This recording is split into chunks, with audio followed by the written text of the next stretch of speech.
a genuine comedy legend in every sense of the word. He has worked on some of television's greatest classics, including Your Show of Shows, Caesar's Hour, and of course, the one and only Dick Van Dyke Show. Please welcome 12-time, count him, 12-time Emmy Award winner, Carl Reiner.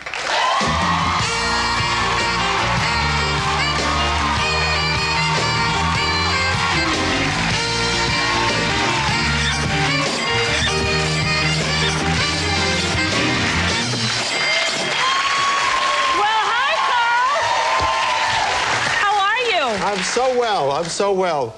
I'm so happy to be here. I'm so happy to have you. I was watching the first part of your show and I said, that man, that woman, no, the man was him, but that woman packed into the first 5 minutes more fun than I've ever seen in 5 minutes on television. Well, that's so nice coming from you. It's true. It's true. Well, you know. You don't shortchange these people. I don't. There's 200 people there. You know, you got to live for the audience, right? But I grew up watching you. Honestly, so inspired by all your performances. You know, we worked together. We did. Yes. Fatal Instinct. Fatal Instinct. Do you remember that film? I have a clip. You do not. Yes. I knew I was coming on, and I said, everybody's going to expect I'll do a clip of that old feeling. I hope you do, but if you don't, at least they'll see my directorial work with Rosie O'Donnell. Carl! Ivy! I must say, don't expect too much. She had just finished the picture with Penny Marshall. Yes, you know, League of Their Own. League of Their Own. And we needed this one little thing, and it was like a favor. You did it for a favor, and I couldn't believe you said yes. I was a small little thing, and you did it for... I was sitting at the opening of League of Their Own. Carl Reiner and his wife are next to me, and he looks over and says, I think you're really funny. Would you like to be in my movie? And after I finished having a heart attack, I said, yes, sir. Oh. That's the truth. And I was feeling just the other way. I said, well, she's just been a big star in a movie. She stood next to Madonna. Oh, well, yeah, there's that. You know, that's hard to get over. Did you really bring it? Do you want to roll it? Yes, roll This is my cameo in Carl's movie, Fatal Instinct. Go. You have it? Don't touch that. You bind with it, you buy it. What do you want? No, gift. For the wife. Most guys fool around, they buy flowers. You want to buy a live animal? What are you driving at? Look at yourself. Look at you. I have seen Gigolo pants before, Buster. Shut up!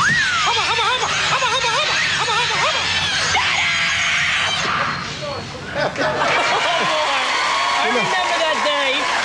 You know what's so wonderful? You know what's so wonderful?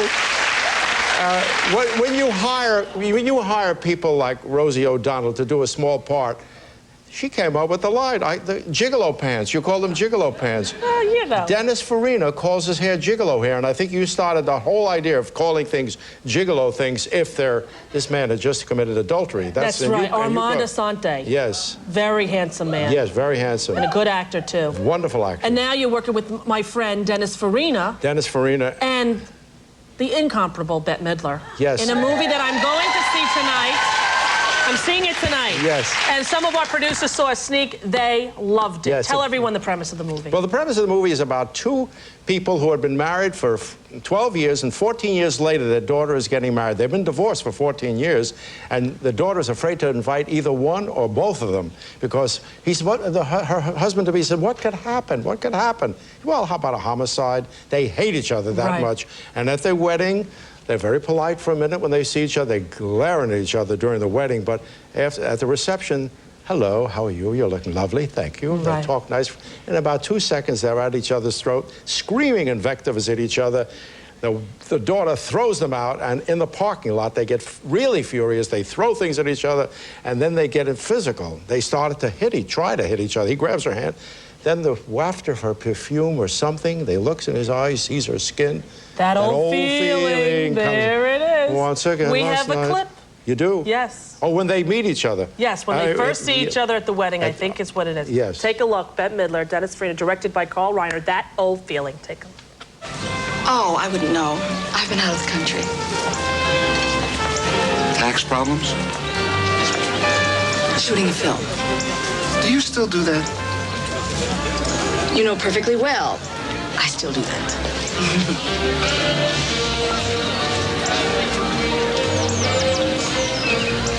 You've got more hair.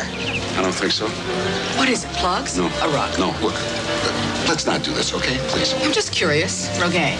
Hair clip for men? I've laid off of your hair. My hair is perfect. Yes, it's perfect if you want to look like a madam in a saloon in Tombstone. Oh, a metaphor. Aren't we literary?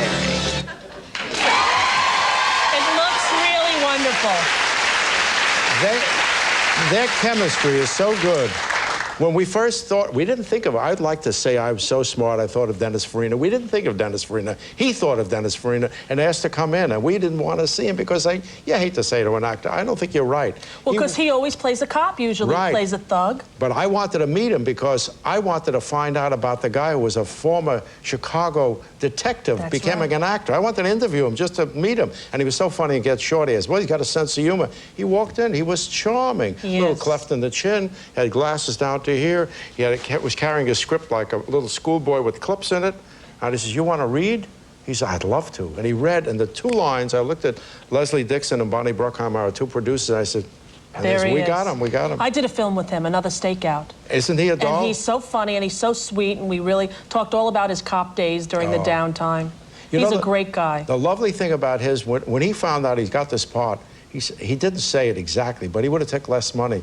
He loved Bette Midler so much. He said, will she sing on the set? You know? Yes, Well, exactly. they sang all day. You would have been with them because all they did was sing the old songs.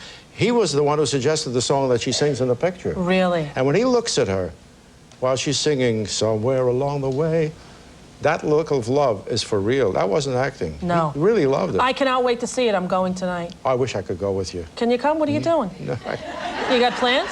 I'm lecturing to a bunch of kids. You are? And I'm going to show this picture to them in another place. And you're going to teach them about directing and stuff? Yes, I guess. And how about your kids? Rob Reiner, a little proud of him? Yes. Little proud? Little proud of him. By the way,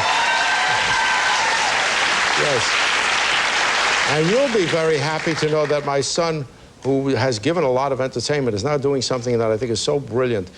Child development, early child years, I know. I'm in it. I know you are. And not only are you in it, but you're handling your Parker the way that they're suggesting. You kiss them, you hug them, you bite their tush, you read to them, you sing to them, you bother them. So the first 3 years of their life, if they get that love, the rest of their lives, they will probably be nourishing kids rather than toxic kids. Which is such an important thing.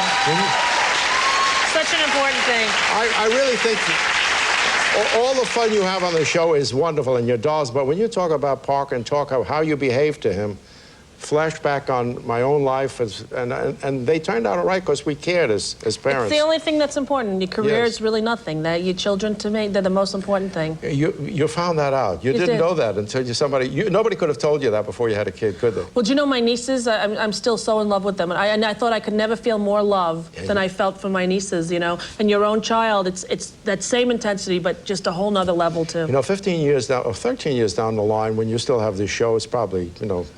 By the way, I'll be tired, Carl. no, not you. I don't think you. When you say you get up at 5 in the morning, sure you have to get up. You got too much energy to sleep. I know that.